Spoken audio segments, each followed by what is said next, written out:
सपना होता है कि उसका बच्चा बड़ा होकर आईएएस या आईपीएस ऑफिसर बने और उस सपने को समलखा की बेटी मधुमिता ने पूरा कर दिखाया है। यूपीएससी की परीक्षा में 86वां रैंक हासिल कर जिले, गांव व प्रदेश का नाम रोशन किया। परिवार में खुशी का माहौल है। बेटी व परिवार वालों को बधाई देने के लिए लोग पहुंच रहे हैं। मधुमिता बेटी आईएएस बनकर हर फील्ड में काम करना चाहती है। उसका मानना है कि इससे हर फील्ड में काम करने का मौका मिलता है। पानीपत जिले के समलखा ब्लॉक की रहने वाली मधुमिता ने यूपीएससी में 86वां रैंक आने की सफलता पर A1 इंडिया के साथ खास बातचीत में कहा कि इस मुकाम को हासिल करने के लिए 3 बार प्रयास करना पड़ा। इसे करने के लिए ये इतना आसान नहीं था, लेकिन एक बार रणनीति समझ में आ जाए फिर सब आसान हो जाता है। उन्होंने कहा कि रणनीति के तहत टेस्ट सीरीज के जरिए अपनी परफॉर्मेंस को ट्रैक कर सकते हैं और हार्डवर्क व अनुशासन वही सबसे ज्यादा महत्वपूर्ण होता है।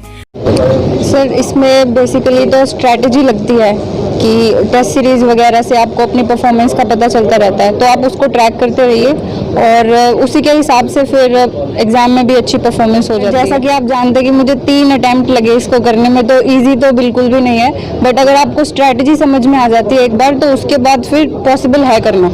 वो स्ट्रैटेजी समझ में आना बहुत ज़रूरी होता है। क्या आपने स्ट्रैटेजी अपनाई उसके लिए? सर, जैसा कि मैंने बताया कि टेस्ट सीरीज से आप अपनी परफॉर्मेंस को रेगुलर बेसिस पे ट्रैक कर सकते हो, तो वही सबसे इम्पोर्टेंट चीज़ है। वो आपको एक शेड्यूल में रखती है, तो आप कहीं भी स्लैक नहीं कर सकते, आपको उसी शेड्यूल पे स्टिक करना पड़ेगा और ये हार्डवर्क और डिसिप्लिन यही सबसे ज़्यादा इम्पोर्टेंट है। उन्होंने कहा कि इंटरव्यू के समय कोई नर्वसनेस महसूस नहीं हो रही थी। इंटरव्यू में पानीपत से संबंधित प्रश्न पूछे गए थे। उन्होंने कहा कि इंटरव्यू के समय प्रेजेंस ऑफ माइंड बहुत जरूरी होता है, यानी जैसे ही प्रश्न पूछा तुरंत उसका उत्तर देना ये बहुत महत्वपूर्ण होता है। मेरा अपने पर ही फोकस था कि कोई गलती नहीं करनी है।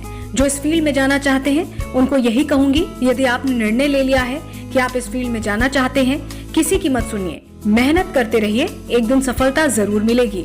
सर, इंटरव्यू में मेरी फ्रेंड थी जो मेरी रेगुलर बेसिस पे प्रैक्टिस करवाती थी और जो क्वेश्चंस पूछे थे उन्होंने बेसिकली मेरे एजुकेशनल बैकग्राउंड से पूछे थे, होम टाउन से पूछे थे, जैसे पानीपत के बैटल्स या फिर बिजनेस ऑर्गेनाइजेशन से रिलेटेड कुछ टेक्स्ट बुक के जो क्वेश्चंस होते हैं, तो इस टाइप से सारे सवाल थे। सर, वहाँ पे सवाल ऐसे होते हैं कि आप पहले से पता नहीं होता कि वो क्या पूछ लेंगे, तो उस टाइम पे जब वो क्वेश्चन पूछते हैं तो उसी में दिमाग रहता है कि इसका आंसर क्या, ऑन द स्पॉट हमको बनाना पड़ता है। तो ऐसा तो नर्वसनेस वाला कोई नहीं था, बट वहाँ पे प्रेजेंस ऑफ माइंड बहुत इंपॉर्टेंट होती है कि वहीं पे सोच के आपको वहीं जवाब देना है उसका। कितने बच्चे थे वहाँ जब इंटरव्यू चल रहा था?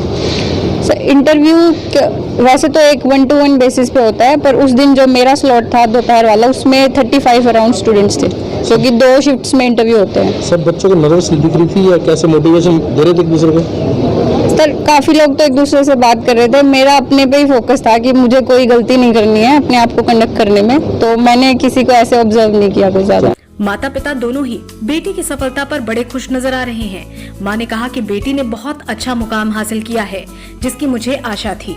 सोचा था जी, आज हम बहुत खुश हैं। हम सोचते थे हमारी बच्ची एक दिन बड़ी अफसर बनी, आज वो बन गई है। आज हम बहुत खुश हैं, मेरी बेटी का सपना पूरा हुआ है। पिता ने कहा आज बेटी जिस मुकाम पर है ये उसके परिश्रम का नतीजा है। उसे हम केवल इतना ही कहेंगे, सबकी समस्या सुनिए और उस समस्या का निदान करें। मेरी लड़की शुरू से ही बहुत इंटेलिजेंट रही है, स्कूल टाइम में भी हमेशा फर्स्ट आती थी, तो उसी को देख के हमने डिसाइड किया और कभी दूसरी बात सोची ही नहीं। हमने एक फर्म डिटर्मिनेशन ऐसा कर लिया था, इसको आईएएस बनना है और जो भी हेल्प इसको चाहिए, चाहे एजुकेशन के लिए है, चाहे फिर बुक्स हैं, चाहे टाइम है, हमने इसको पूरा सपोर्ट किया और ये हमेशा फर्स्ट आती रही है। कुरुक्षेत्र इंस्टीट्यूट टॉपर है, गोल्ड मेडलिस्ट हैं बीबीए में और हमेशा ही उनका नंबर अव्वल ही रहा है। और बेटी जो आज अब अलग इसका जीवन में परिवर्तन आ रहा है, तो क्या कहना चाहेंगे अपनी बेटी को कि और आगे बढ़े?